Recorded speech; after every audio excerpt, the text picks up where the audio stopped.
from what I've seen in some of the counseling techniques in coaching people who have body image disorders or are struggling with a negative body image, they have a very one-dimensional way of looking at their body. It's how does it look? And when it doesn't look right, that's one and only one opportunity to be happy about it, and then it's lost. So one of the things that's often encouraged is being grateful for and focusing on all the cool shit our bodies do, like the housing our organs that allow us to stay alive, to experience life, enabling us to move and to have whatever degree of health each one of us is blessed to have, And I think bodybuilders are generally some of the healthiest people around, in terms of just their physical capabilities, like musculoskeletal health, There are a lot of people with back injuries that don't just hurt them on 400-pound deadlifts, that prevent them from moving and doing, general tasks in life. And I think something we've always kind of been about since the very beginning, and why we have so many dual sport athletes in kind of the greater 3DMJ community, is focusing on progressive overload. And not just because that's actually how you build muscle and how you ensure that you do make progress in the off season, but also instead of focusing on the muscle pump or how sore you get after workouts, or really just focusing on, like the changes in your physique in the off season, which again are typically just worse. We encourage people to focus on the logbook, focus on performance, and treating their lifts like a skill, and you don't just have to be a powerlifter to do this. I mean, just look at Jeff. Like, he has some of the most immaculate and consistent form. He focuses on progression. He trains in multiple rep ranges, and he thinks about performance a lot. But certainly, I think, powerlifting is a great vehicle for that. And that's been a huge part of, kind of the way we operate. And I think what we focus on when I coach athletes, I'm very intentionally trying to get them to stop focusing on their body and start focusing on other things, and teaching them how to feel again, instead of just being solely focused on what they look like. And that's not an accident. And I think we've all experienced that when we're able to shift our focus to the weight room instead of the kitchen or bathroom mirror or, the videos we take, the off season becomes much more palatable.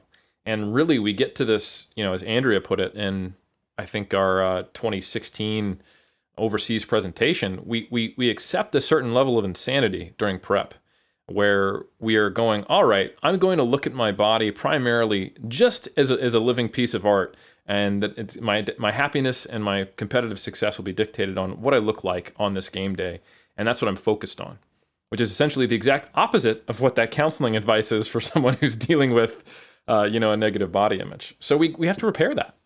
Because you do need to focus on that during contest prep to some degree. You do want to do weekly check-ins and see if your posing's improved, to see if you got more cuts, to see if you're maintaining your size. And because that's our sport.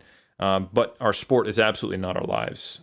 So I think really understanding how to turn that card around and start being able to have gratitude and appreciation for all the other amazing things that our body does. Last time I checked, I don't have to think to breathe.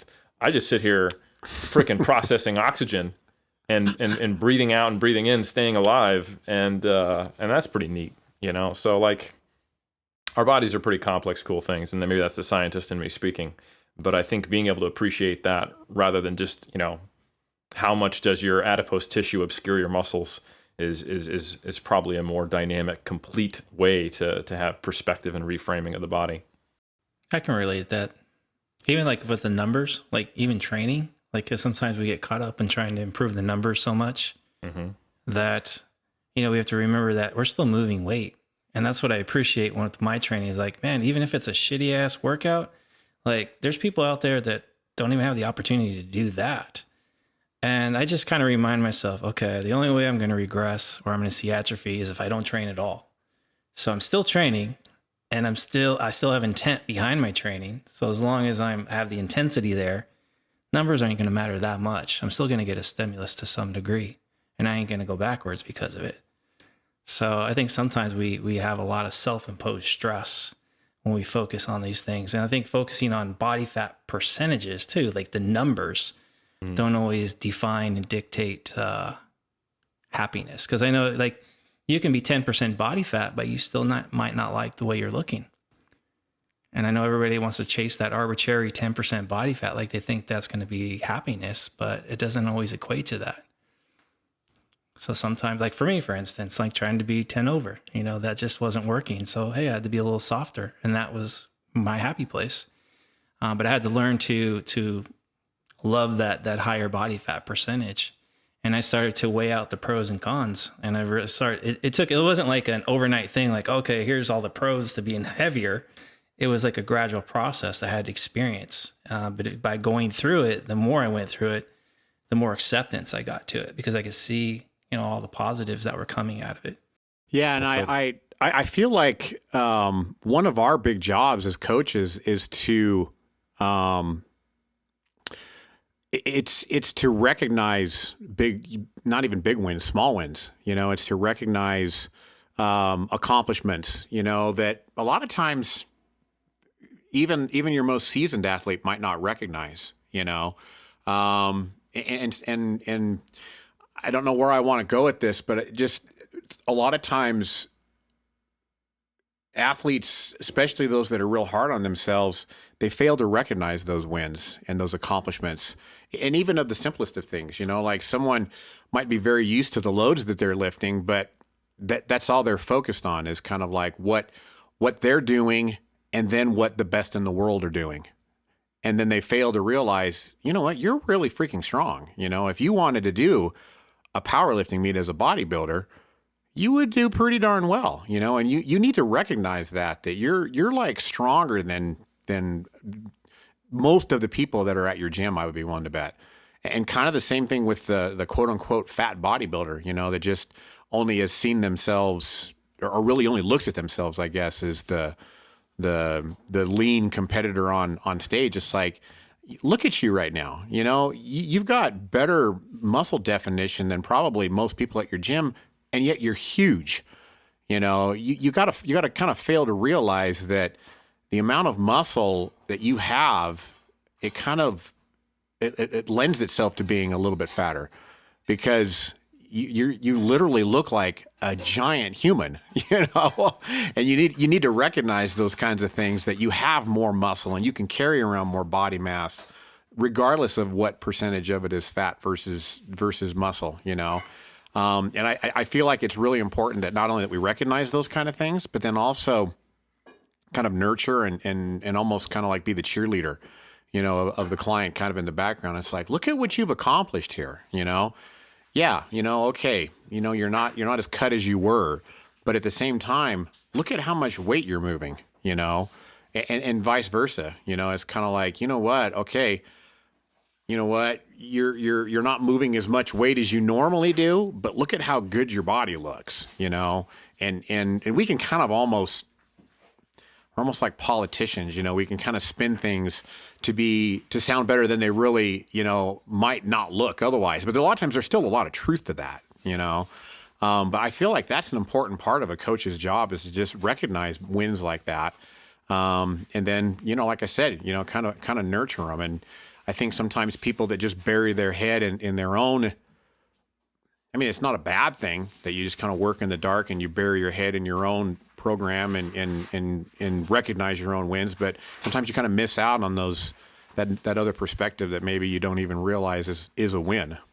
Yeah, you've only got your own voice in those scenarios, Brad. And I think if we're talking about people who tend to have a very singular focus, and Jeff, I'm glad that you said, hey, it doesn't just have to be your body fat. Like there's a ton of powerlifting and strength athletes who get super focused on their big three, and they can get really burnt out. We see it all the time. You go to any powerlifting podcast, talk to 4 powerlifters, and they talk about when they got too focused on hitting PRs and fell out of love with the sport, So it's really having blinders on. And I think if you have blinders on and you're focused just on one thing, and in this case, what do I look like? But it could apply to your big three or whatever for our non-competitive bodybuilders who are listening. It robs you of a lot of opportunities to have gratitude and to have appreciation. So, Brad, I love that you said, the coach's job is to potentially give them a few other voices, because the way we see ourselves is expressed in our self-talk, right? So if you've got blinders on and you're only looking at one thing and you have no other opportunities to have gratitude, especially if you have a slightly negative view and you're motivated by not feeling good enough, your self-talk is going to reflect that. It's going to be, okay, fatty, it's time to get to the gym. It's going to be, insert whatever makes sense for you, or what are things that, like, I'm not good enough, some version of that, basically. And you become super myopically focused, and your self-talk is very, very singular and negative. So being a cheerleader, yeah, I mean, I think viewing it purely as, it's not my job to be a cheerleader, like it's not my job to motivate my clients. I hate when I hear coaches say that, because sometimes we're dealing with people who don't have positive self-talk. So we get the opportunity to model that, to give them the few voices that might actually give them additional perspectives and new opportunities to reframe them. They weren't even thinking about how well they move, or what it's like to be healthy, or the fact that they look great in a shirt now, while before, if they took off their shirt, they looked shredded, but everyone, when you had your shirt on, didn't even know you lift. And that's a very common experience we can all laugh about as natural bodybuilders when we diet down. So just having all these other opportunities for a coach to help you recognize the small wins, the small progress that you wouldn't think of, may not be much for someone who is well balanced. But if someone is really struggling with having those blinders on, having a solitary negative voice, that might be the only opportunity they get to hear a positive voice. And hopefully, one day, with continued intent, those words might actually come internally. Which is eventually where we want to get to, because that's when it has much more power. So that's well said, Brad. I think too, probably the pressure because social media pressure of trying to stay lean for either, hey, I'm trying to drive business for myself, or I'm trying to follow in the footsteps of some popular influencer or something like that. Or, hey, now they're saying, because of the P ratio thing, I need to follow this thing and that. So there's a lot of pressure, I think, that comes with all Jeff, that. P ratios are canceled. We've already established that, so don't worry about that. That's done. You know me, I don't even bother initiating into any of those debates, because like I said earlier in the podcast, I gravitate more towards the practicality side of things, because I know when people follow more practicality as far as protocols, there's better chance and more likelihood of more long-term sustainable progress. Because usually if we're doing these black or white things, like we're either hardcore or, it's either an on-off switch, fizzle out. And I mean, we've seen it time and time again. It's very rare you see someone, to raise my hand, doing this 35 years later on a high level. And it's not because I've been so fixated on trying to be super optimal according to, X, Y, and Z. I've kind of had to learn how to self-master. And like I said, through a trial and error process of going through the ups and downs of trying to stay lean or getting too heavy or what have you, I've found a nice middle ground for me. But it took trial and error. But I think, that's what I do as a coach, is like I try to really just dive into people's backgrounds and see what makes them tick, and see what, protocols may or may not work for them. And it might take time to figure out, hey, this person operates better at 15% body fat, or hey, this person might do better at 20, or even, hey, they can do 10% and they feel fine and they perform, like you said, they gain tang, they do very well there. So I just think you have to get to know your athletes, and you have to have communication and conversation with them. And, the last thing that I want to do is say, hey, here's the latest research and science, and now I'm going to throw it down your throat. And not really take into consideration, any other context outside of that. So it might have been a little bit of a rant here, but yeah, I don't like to get into the debates of the P ratio or the refeed thing or any of that stuff, right? Well, and that's... Go ahead, Brad.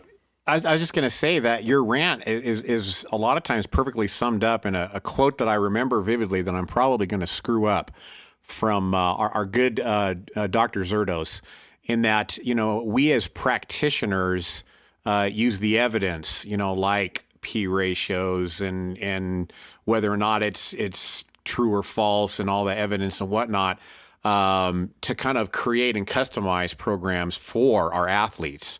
So we're basically practitioners. We're using that evidence, but at the same time, like I said before, we're dealing with humans, and we have to almost like pick and choose what it is that we're using, so that we do get, all of the context in place, so that we can build what's going to work well, for the athlete, client, etc.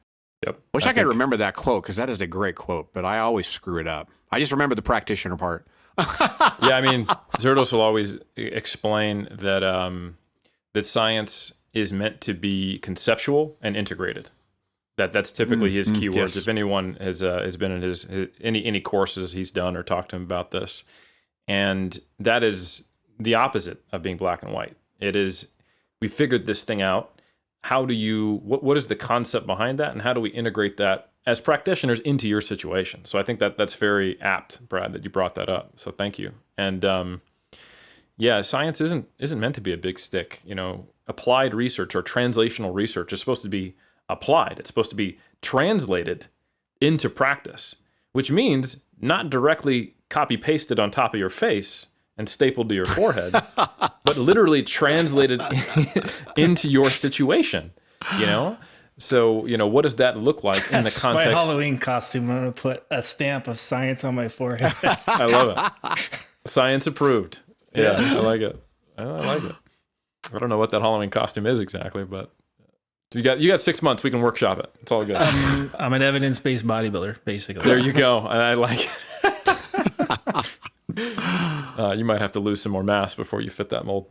Shots across my own bow. You like that? I better start dieting and get to a leaner body weight now. That's right. More pressure. Yeah. Thanks, Eric. Exactly. You gotta. If science doesn't mess you up and give you an eating disorder, is it science anyway? So no, but in all seriousness, if that's just not the way science is supposed to be, right? So science, when it comes down to the point where it actually touches the ground and it is translated into the real world, needs to look wholly different. It retains the concept, but it needs to be integrated into the situation of the individual. And if the science is a one-size-fits-all, or it doesn't have any ability to be translated, it has no utility to the practitioner. And, that's why I do what I do. So, yeah, that's well said.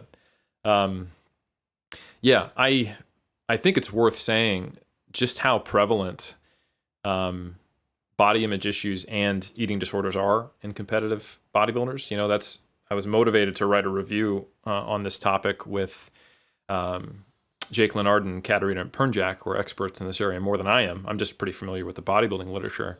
And it's striking to me how many people come from a background of having disordered eating or body image issues of some type. And it may be as high as like a third. When you think about that, that's pretty crazy. And that's like averaging males and females. It's probably higher among women based on the data we have, which isn't great, but it's the data we got. So I think it really behooves you, even if you're like most bodybuilders, not most, many bodybuilders are also coaches and work with others. So even if you're someone who has struggled with this, but more from the perspective of, I lost my perspective on what it was before I got into competing and I had to kind of recenter myself and reframe it and I'm good to go. Remember that there may be many of your athletes who have that on top of the fact that they used to have an eating disorder or used to have some very serious body image concerns, which typically go hand in hand. So I think you really do need to consider, it's, in my opinion, it is a disservice and a dereliction of duty as a practitioner to think of only giving people what's optimal and letting them sort out the psychology on their own. I think you have to consider it. And I think it needs to be a priority, an order of priority higher than, what is optimal on paper. It's not, here's what's optimal, figure it out. It's, let's talk about where we're trying to get to, where you're at now, what are our barriers, and how can we work together to get there? And doing so in a way that's all the things we talked about, encouraging the development of new self-talk, giving them opportunities for wins that aren't, myopic and on a singular, potentially negative voice, and make sure you're doing a lot of checking in, a lot of asking a lot of questions, or you can really find yourself leading someone into a dark place, which I think is something we've unfortunately all experienced at one time or another in the sport. But I know we would all like to minimize that as much as possible for anyone who's coming into it. Yeah, I know that sometimes the most gratifying wins as a coach are a lot of times have nothing to do with physique or lifting. Whenever you can kind of let somebody see the light that, I don't really have to track my macros. I can just kind of eat intuitively and pay attention to my fullness levels and make sure I'm eating, like an adult, and I'm eating a vegetable every now and then. And as Andrea loves to say, don't eat like an asshole, because sometimes I think those kind of wins are overlooked. When someone can just put that bag of bricks down and just eat and enjoy their training and maybe even not even really focus on their body weight anymore, and they can like almost kind of take that scale and, oh, look how dusty it's getting. I think I'm just going to put that in the linen closet, for a little while. And, like Berto said, the sun still comes up. We didn't have to sacrifice a chicken and 3 goats to get the sun to come up. It's going to come up anyway.